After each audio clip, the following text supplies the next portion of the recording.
The year 2016 was a period of mixed fortunes for the agricultural sector. The sector relished in a number of remarkable events on one hand and encountered major setbacks on the other. Minister for Agriculture, Physical Planning, Natural Resources and Cooperatives, Honorable Ezekiel Joseph, returned to the helm of the sector and expressed his thoughts. Coming back, it was for me, first of all, to have an appreciation as to the ongoing programs that has been implemented, and to educate myself as to what has been accomplished, what are the challenges, what are the resources that are available, and what needs to be done to complete these programs. Because I want to say that it's not a good thing for a government coming in to just forget what has been in progress and start anew. It's for us. I think the more appropriate thing is for one to analyze what is happening, and if there's a little tweaking to do, you do it based on your own thinking and your own experiences. And again, it's for me to evaluate where we are with a number of the projects that started during my time. I mean, you remember during my time we started the Youth in Agricultural program. For the past five years, nothing much was accomplished as far as the objective of that program is concerned. We started the NPF, the meat processing facility, the abattoir. It was not open. I mean, up to now it has not been open. The BAM program, the Barn Adjustment Measure program, all that started during my time. Again, it was ongoing. The sector in 2016 continued its fight against the dreaded black sigatoka leaf spot disease, which had attempted to cripple the local banana industry since its invasion in 2010. Since 2012, the government of the Republic of China on Taiwan has provided direct financial and technical assistance to the banana and plantain subsector, which to date is estimated at about 10 million Eastern Caribbean dollars. Importantly, this intervention has enabled the stabilization and the gradual recovery of the banana industry, including the enhancement of capacities and the integrated management of the black sigatoka leaf spot disease. On September 20th, the government of the Republic of China, Taiwan, disbursed US $410,000, approximately 1.1 million Eastern Caribbean dollars, to the Minister for Agriculture, Fisheries, Natural Resources and Cooperatives, Honorable Ezekiel Joseph, as part of the continued financial support provided to the island's banana industry through the Black Sigatoka Management Project. We are glad to note that this program has successfully doubled the growth in export of St. Lucia bananas to the international market. Moreover, the successful implementation of the BSD project of St. Lucia has become a case study in the World Trade Organization. The question is where we go from here. Because we know when resources are spent and spent positively and create an impact, there is need for continuation. And I'm sure, Mr. Ambassador, you'll be very much interested in knowing as a government what we do after the end of this project, because it's resources well spent and we need to create the momentum that has been impactful on our farmers. Following the passage of Tropical Storm Matthew, which devastated the agricultural sector on September 20th, the government of the Republic of China, Taiwan, on October 13, once again demonstrated its firm support and commitment to banana farmers by donating $537,000 to the Ministry of Agriculture. This emergency financial support is a contribution towards the rehabilitation and recovery of the banana and plantain subsector in St. Lucia. Unfortunately, today we are here once again to receive support from you as it pertains to our endeavor in trying to recover from the negative impact of the Tropical Storm Matthew. I must say it's not the first time that I've had the experience as minister to be engaged in an exercise like this. And I can also say that the first time that your government has come to the rescue of our farmers in St. Lucia. The banana industry was severely impacted by Tropical Storm Matthew, resulting in over 70% direct crop loss and on-farm damage.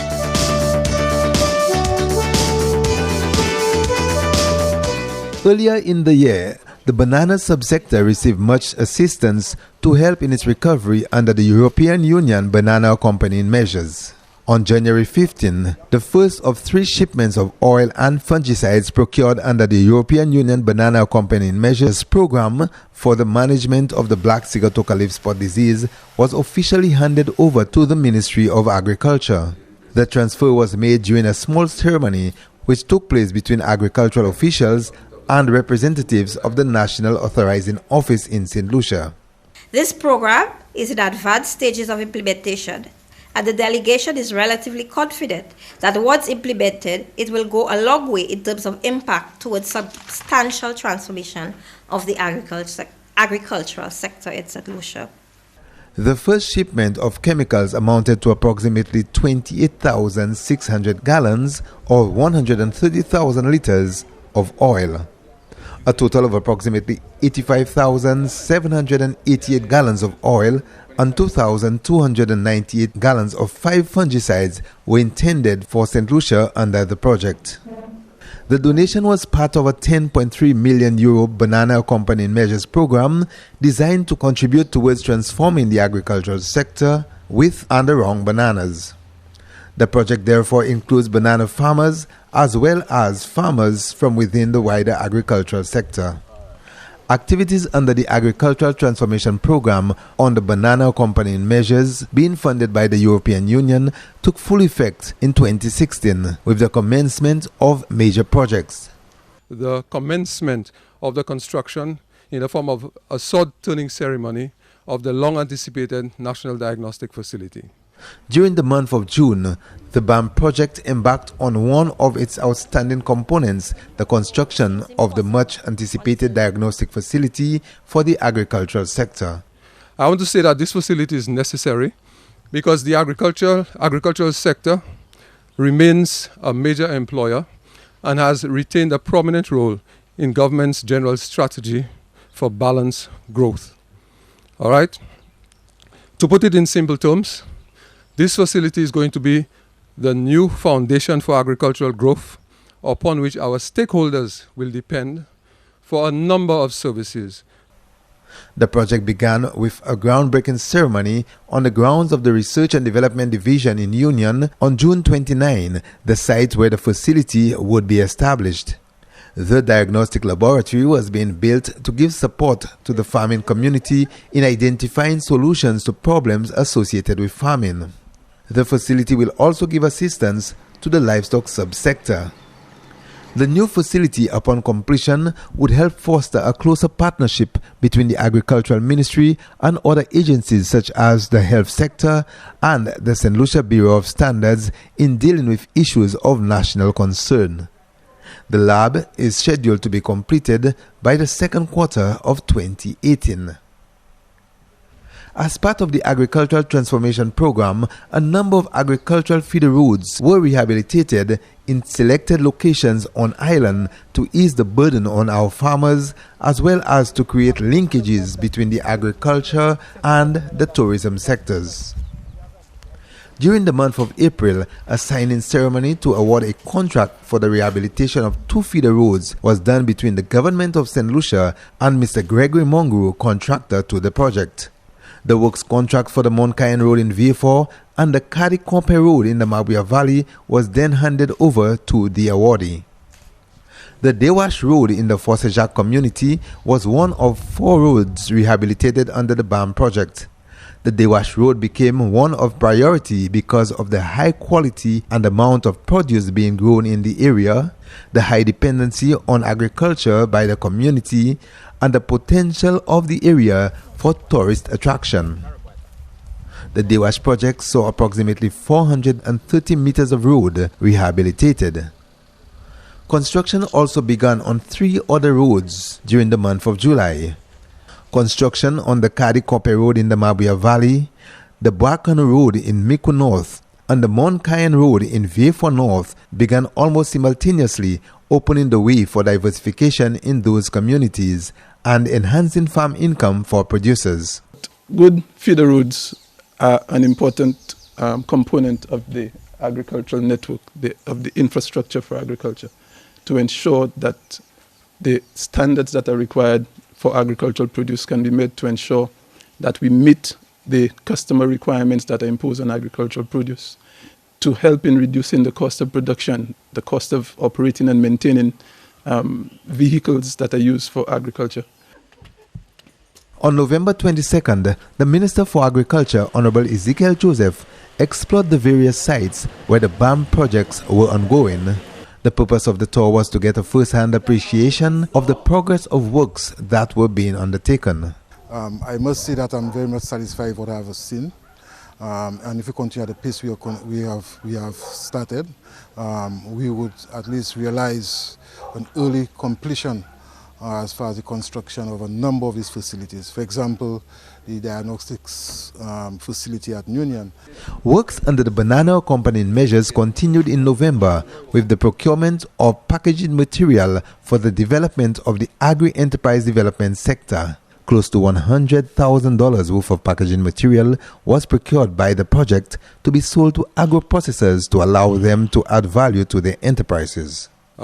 This effort is one of 26 projects funded under the BAM for poverty reduction and economic growth in the agro-processing subsector and also in the rural areas. The aim of that component of the BAM project was to ensure the enhancement of locally produced agro-products, which could help them capture a bigger share of the local market. Coupled with that component of the banana accompanying measures was the retrofitting of 4 agro-processing facilities on the island to allow for a greater development of the agro-processing subsector. The cocoa fermentary at Angers, the agro-processing facilities at Angers and Fonasson, and the mill flare honey producers facility in Lakaya and Dennery were all retrofitted to contribute to the development of that subsector.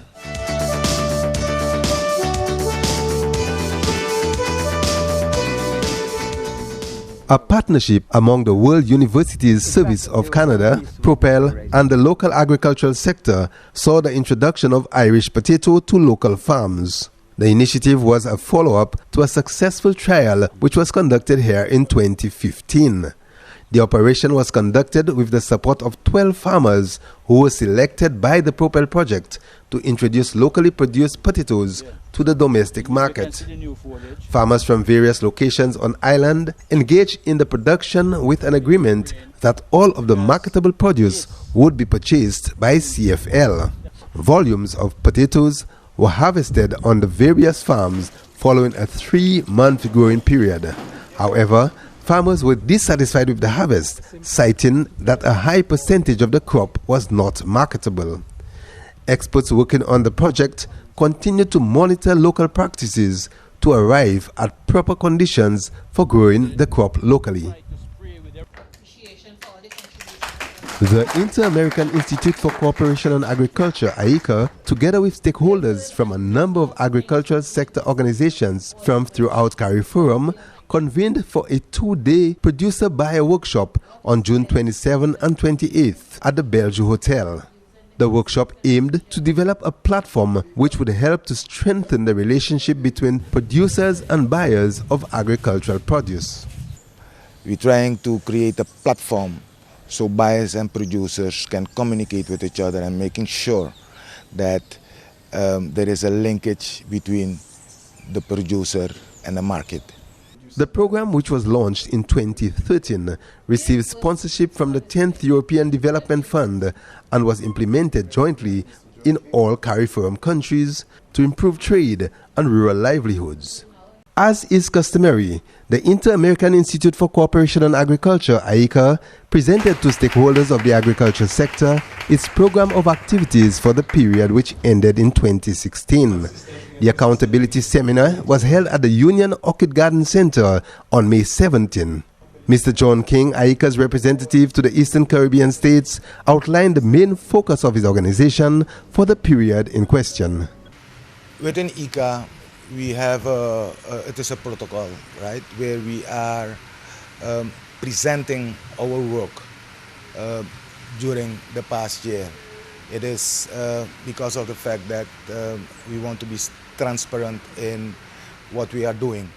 On the other hand, what we also want is to have an interaction with our stakeholders to see how we can adjust our program, or where we have to adjust our program, and also to talk to our partners in agriculture to make sure that we don't have duplication. So in essence, first, it is something that ICA stands for: transparency, accountability, right? And secondly, it is to guide us to the process of how we have to give our support to the countries. The organization's most recent accountability seminar invited participation from partner agencies such as CADI and the Ministry of Agriculture, which assisted in the implementation of ICA's program of activities. A two-day capacity building workshop on food traceability was conducted here at the Coco Palm Hotel on 25th October. The workshop was organized by the Inter-American Institute for Cooperation and Agriculture, ICA, and facilitated by the Global Institute for Food Technology. The purpose of the workshop was to build capacity among organizations that are involved in the preparation of food for domestic consumption and for export. The aim was to assist them in meeting international standards of sanitary and phytosanitary obligations. ICA has been supporting this initiative over the past 2 years, hosting workshops of this nature to build capacity, to strengthen legislature, as well as to reach out specifically to private and public sector agents who really form the backbone of these initiatives. They are the ones who produce the products, who develop the services for trade and for export. We want to work more closely with them to improve their capacity to do just that. Representatives from a number of organizations, including the St. Lucia Manufacturers Association, the Millflay Honey Producers Association, Fruitsy, and the St. Lucia Floral Cooperative Society Limited, among others, participated in the workshop. The HOOPS program, which began here in 2011, saw the launch of a new phase during the month of March. That new phase also saw the addition of 2 new schools to the program. The Debawa Primary School and the Masha combined brought to 19 the number of schools participating in the HOOPS initiative. The official launch to the latest phase took place at the Masha Combined School, where a number of government officials and representatives of participating organizations were on hand to share in the event. HOOPS is now entering its 5th year of operation with our major investor, Consolidated Foods Limited.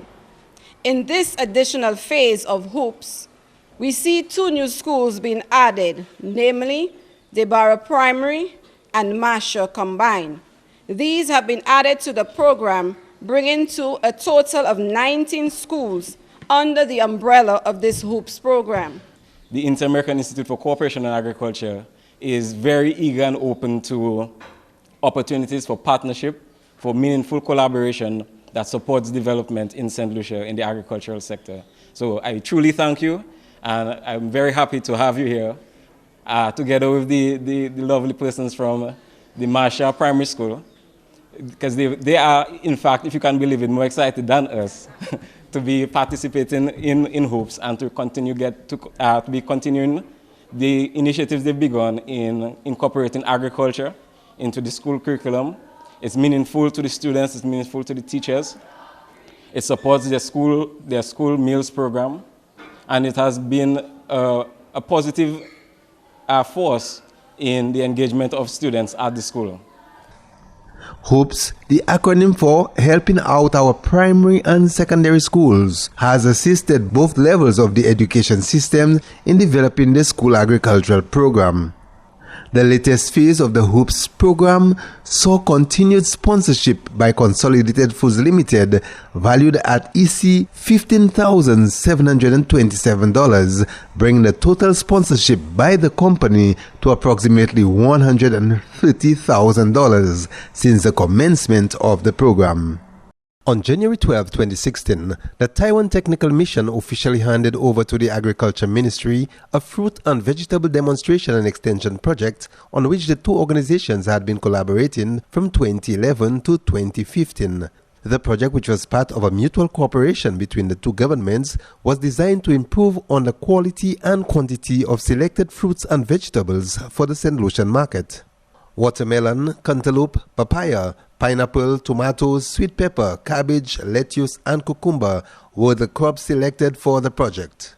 The aim was to establish a solid foundation by improving production on the ground, as well as to build the capacity of agricultural officers and producers through the transfer of technology.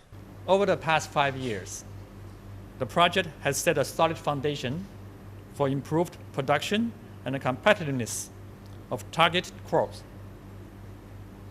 I do believe the transferred technologies and the well-trained staff through the implementation of this project will generate more successes in the agriculture sector here in St. Lucia.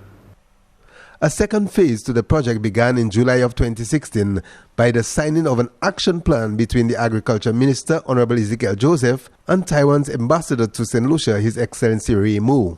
The new phase focused on banana farmers who do not wish to continue supplying bananas to the European Union markets. A commitment to support a second phase to the project was given by Taiwanese ambassador to St. Lucia, His Excellency Ray Mu. The handing over of the project to the local agricultural sector was made official by the signing of an agreement between the Agriculture Minister and the Ambassador to the Republic of China on Taiwan. The Ministry of Agriculture, Fisheries, Physical Planning, Natural Resources and Cooperatives in 2016 implemented a project which sought to support the development of fruits, vegetables, roots and tubers value chain in St. Lucia by linking family small farming to markets. The project sought to increase production and productivity of selected agricultural crops to domestic markets, including the schools, correctional facilities, households and the tourism industry.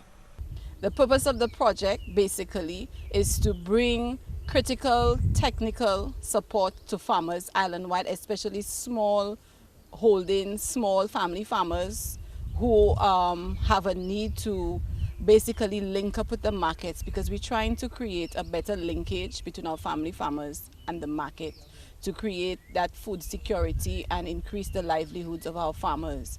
And so through this TCP, which is a technical cooperation program of FAO, we have established those plots island-wide. In implementing the project, a number of demonstration plots were established around the island to engage producers in the production of various crops identified under the project and to engage in research methods that would result in best practices. Demonstration plots of carrots, spinach, tomatoes, couscous and amaranth were established on various farmers' holdings under the project. The project was conceptualized to respond to the challenges of low domestic food availability, lack of access to adequate food by the poorest, and high dependency on food imports facing the country. Each year on 5th December, the Caribbean Agricultural Research and Development Institute, CADI, observes CADI Day. The date is symbolic as it was on that day in 1974 the organization was born. CADI Day is dedicated to building awareness among stakeholders of the agricultural sector and in promoting the work of the institution. Students of the Larishus Primary School along with officers of the Ministry of Agriculture and of CADI participated in this year's event, which has become a part of CADI's calendar of events. CADI's offices across the region hosted a variety of events including field tours, exhibitions, school tours, public lectures and seminars to commemorate the day. CADI Day is an important outreach mechanism as it provides a platform for accountability of the work which is being done and to promote the Institute as a credible research and development partner in the agri-food sector. CADI was established by the governments of CARICOM to serve the agricultural research and development needs of member states. Students from the Marsha Combined School assisted the St. Lucy's home located in their community with a basket of freshly harvested produce obtained from the school's kitchen garden. The basket comprised tomatoes, sweet peppers, lettuce, pumpkin, eggplant, and Chinese cabbage, among others. Principal of the school, Cornelia Lubin, said that she was quite pleased to be able to share with the elderly from the school's harvest. The Ministry of Agriculture has been working with our school from October of last year for the No Child Hungry program, sponsored as well by the Brazilian government. We are very happy to be here today to donate to St. Lucy's Home a small donation from our harvesting this morning. Administrator of the St. Lucy's Home expressed gratitude to the students and staff of the Marshall Combined School for the kind donation. The St. Lucy's Home is a home for the homeless and street people. We depend on donations like that, you know, to help us to survive. And more than that, our residents really need those kinds of products, you know, vegetables and so on, you know, to help them, you know, become healthier. The Marshall Combined School is among the more recent additions to the revised school feeding program being executed by the Ministry of Agriculture. A two-day meeting of Ministers of Agriculture and other officials of the agricultural sectors of the region began here on November 9th at the St. Lucia Golf and Country Club in Cap Estate. The purpose of the meeting was to discuss the movement of agricultural produce within the OECS and across the wider CARICOM region. The seminar was organized against the backdrop that the CARICOM Food Import Bill was in excess of $5 billion Eastern Caribbean dollars, while trade within CARICOM accounted for only 15% of that figure. We at FAO are very pleased to partner with the OECS Secretariat in this initiative. We have a wealth of technical expertise which can assist you in areas related to policy, legislation, design of infrastructure for packing and storage, upgrading of laboratories, and capacity building. The meeting, which was organized by the OECS Secretariat in St. Lucia and supported by the Food and Agriculture Organization, brought together participants from all OECS member states and included the OECS Director General, Dr. Didikas Jules. It is my pleasure to welcome you to this validation workshop. The Ministry of Agriculture, Fisheries, Physical Planning, Natural Resources and Cooperatives, in collaboration with the CARICOM Secretariat, hosted a one-day validation workshop to present to stakeholders of the sector the agricultural policy framework and strategy for the medium term 2016 to 2021. Representatives from a number of public and private sector organizations were invited to participate in the workshop to share ideas and comments for the finalization of the policy document. 11 areas have been identified as a matter of priority to help steer the sector over the next 5 years. This is what we refer to as the validation workshop, where we have stakeholders, technicians from the ministry come together, review the draft document, and to give their views on various areas. It's going to be very intense working group sessions, the output of which we would like to have a document that we could say it's the draft final document, so that we can pull together the document and have it presented to CARICOM. The Agriculture Policy Program was funded by the European Union and was conducted in 5 CARICOM countries, including St. Lucia. During the month of April, the Japan-Caribbean Climate Change Partnership was launched in St. Lucia to give support to the need for adaptation due to the vulnerability of small island states as a result of climate change. The JCCCP is a regional program which began in the Caribbean in January 2016 and involved 8 countries, including St. Lucia.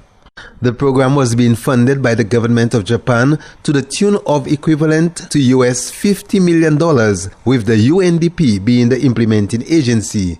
The program sought to help participating countries develop medium to long-term strategies to reduce the vulnerability of the region as a result of increases in hurricanes, storms, floods, and other threats to the region due to climate change. On September 26 and 27, the CARICOM Secretariat hosted the 10th Regional Planners Forum on Agriculture at the Bay Gardens Inn in St. Lucia. At the forum, participants discussed initiatives supported under the APP at the regional and national level. Having 3 face-to-face meetings this year has really done us well. We are getting to know each other more. We are phone calls away, we are emails away, we are Skype messages or Skype calls away. We have found means of communicating and collaborating. We have developed a camaraderie, and we have a close-knit fraternity here. The meeting sought also to continue interventions in commodity groups, which include roots and tubers, small ruminants, herbs and spices, and fisheries, among others. On October 16, St. Lucia joined the world in observing World Food Day, a day set aside by the United Nations General Assembly to raise awareness to the issues behind poverty and hunger, and to remember the millions around the world who are malnourished and die of starvation. The theme for World Food Day 2016 was "Climate is Changing, Food and Agriculture Must Too."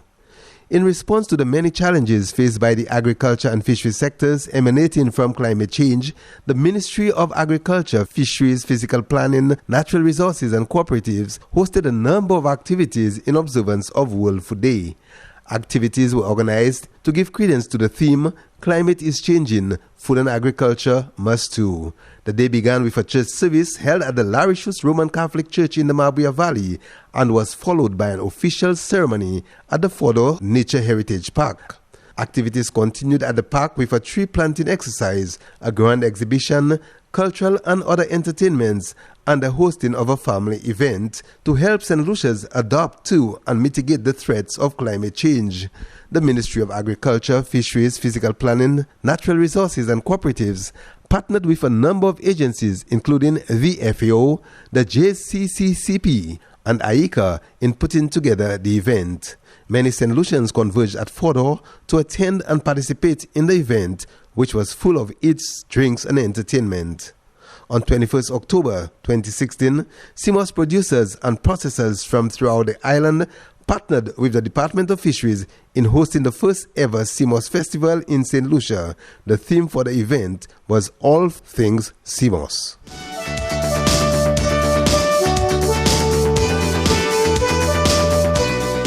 Avian influenza is caused by an influenza virus type A. An avian influenza simulation exercise was conducted by the Veterinary and Livestock Services Division during the month of May. The purpose of the exercise was to plan ahead in the event of any outbreak of avian influenza on the island.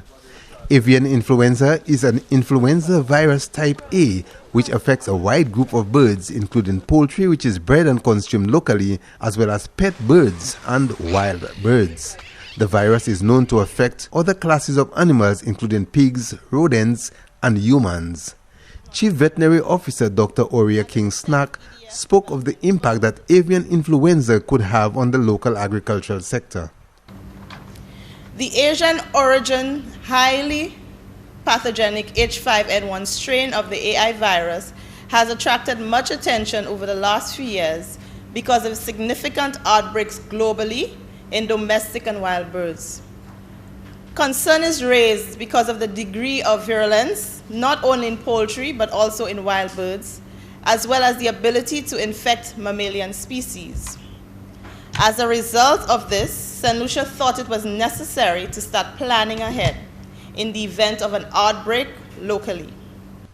A pandemic plan, which had previously been prepared by a number of partner agencies including the Ministry of Health, Agriculture and the Fire Service, among others, had already been tested and approved by Cabinet. The latest exercise was done to test the response of each participating agency. The Ministry of Agriculture, Fisheries, Physical Planning, Natural Resources and Cooperatives continued efforts to transform the local agricultural sector. As a result, sheep and goat farmers in St. Lucia received an opportunity to expand their production using improved bloodlines. On Tuesday, 8th February, a batch of 48 animals, 12 sheep and 36 goats, landed at the Uranoura International Airport in Vieux as part of St. Lucia's efforts to reposition the livestock industry. The stock was made up of Anglo-Nubian and Saanen goats and the Virgin Island white sheep. These breeds were formally introduced to the island and have done exceptional alongside the local stock. The donation is part of a bigger program of the livestock subsector, which seeks to redevelop the industry through improved bloodlines, establishment of grazing pastures, and creating the Borsiju Livestock Station as a center of excellence. On 23 February 2016, the batch of newly imported animals were officially handed to the government of St. Lucia by a representative of the Food and Agriculture Organization. The FAO is the agency responsible for implementing the project and ensuring its success alongside the Department of Agriculture in St. Lucia. The transfer of the final disbursement of funds for the commissioning of the meat processing facility was made to the local agricultural sector by His Excellency Ray Mu, Taiwanese ambassador to St. Lucia, at a ceremony during the month of March. A check of $312,937 was handed to then Agriculture Minister Honorable Moses Jabatis for the procurement of electrical equipment and for technical support as a final step of mobilization of the meat processing facility. This project commenced since 2009. During this period of time, my government contributed totally 8 million EC dollars for the main building construction and 4.5 million for the equipment.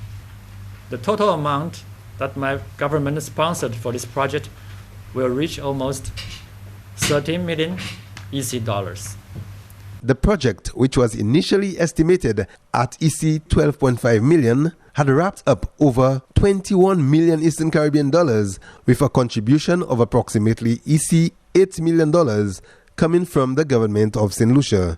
But I wish to say that the partnership between the government of Taiwan and the government of St. Lucia continues to be very strong, and we are very determined to ensure that the meat processing facility is completed within the shortest space of time.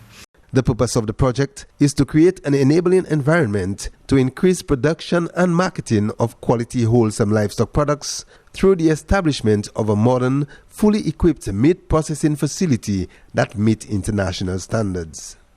Taiwanese ambassador to St. Lucia, His Excellency Ray Mu, along with then Agriculture Minister Honorable Moses Jabatis, on March 11, led a delegation of agricultural officials on a guided tour of the meat processing facility to get a first-hand appreciation of the progress of works undertaken at the facility.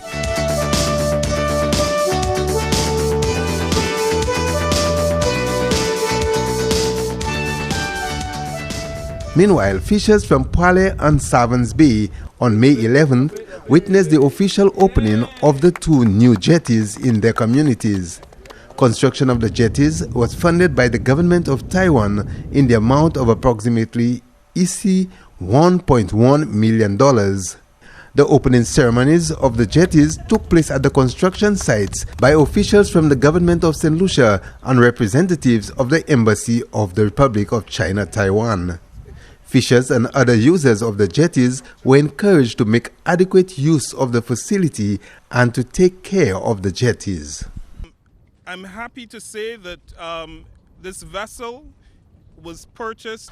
On March 30th, members of the Opicor SEAMOSS Producers Group received a fully operational fiberglass pirogue funded by the UK aid program. The donation was part of a collaborative effort of a number of organizations working to assist the SEAMOSS producers to develop their industry. The vessel was donated with the anticipation that it would assist in the production and harvesting of SEAMOSS in and around Savans Bay. The St. Lucia National Trust and the Department of Fisheries were the main agencies responsible for ensuring the donation to the Opicor Group.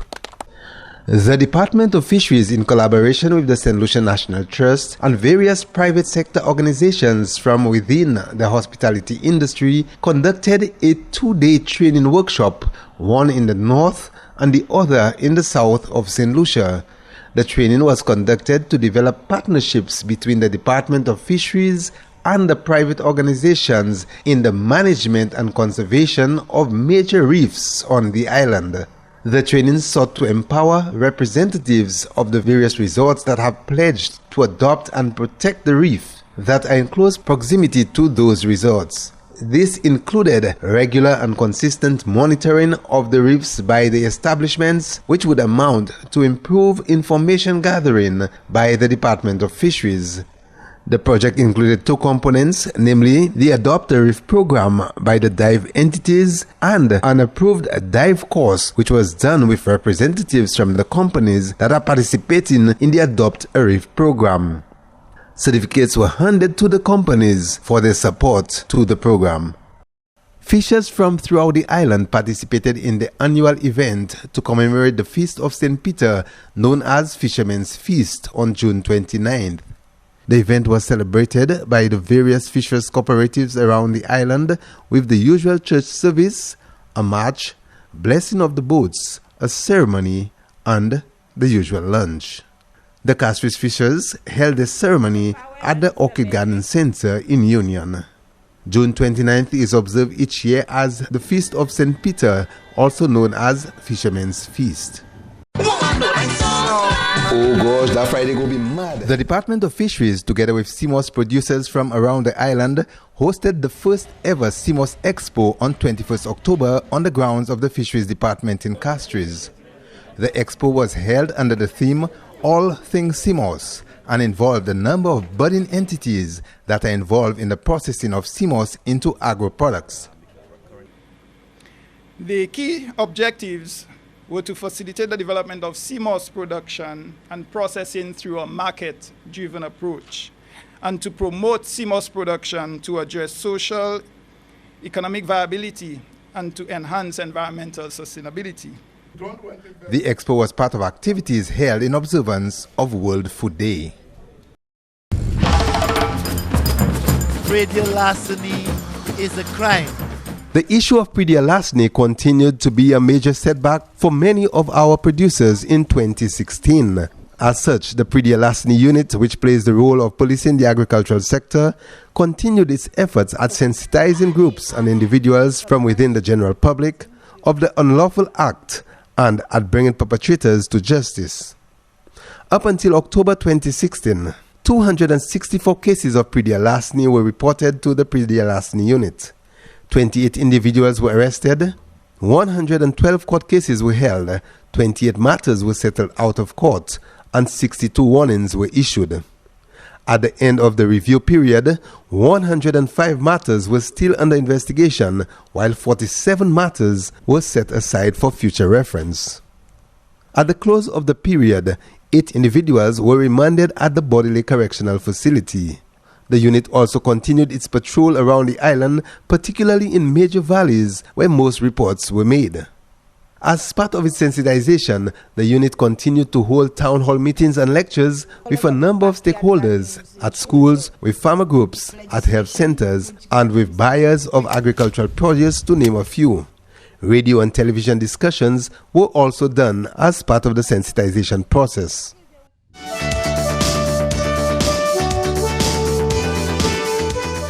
I want to extend on behalf of the ministry, the staff, and the cabinet best wishes to the stakeholders in the agricultural sector, and to wish them all the best and to encourage them to continue to do the good works that they are doing. Since we came back, we see that there is a renewed interest in the agriculture sector, and I'm sure that we working together and understanding each other and dialoguing with each other, we can really accomplish the objectives that we are setting ourselves. I want to tell everybody, have a prosperous 2017. Thank you very much.